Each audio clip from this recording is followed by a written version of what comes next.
Full name and date of birth, please. Shannon Marie Scott, September 18th, 1992. Represented at this time by counsel.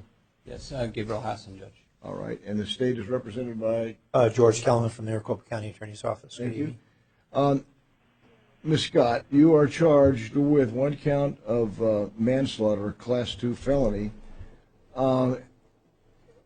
Is your counsel, is your appearance for the initial appearance only? I see. It is, okay. Judge. We put these forms out. We got it. It shows that the public defender's office is going to be appointed. That'll stay on there, but it doesn't control what happens. Does the state have a position on Ms. Scott's release conditions? Yes, Your Honor.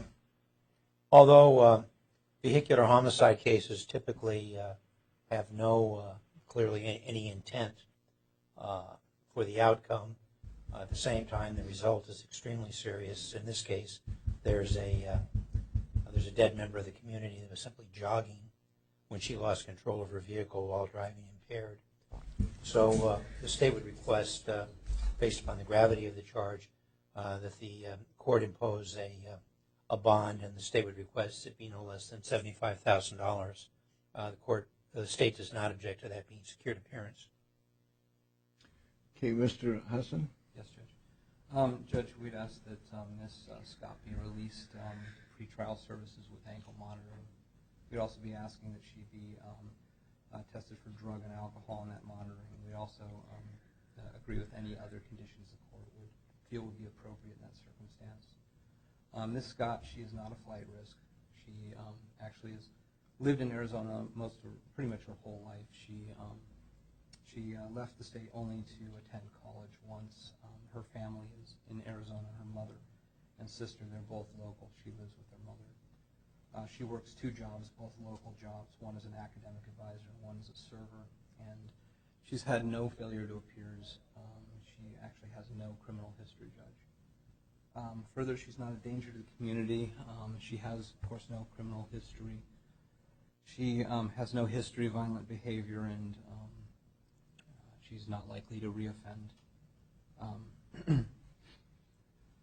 This jail time obviously has been traumatic.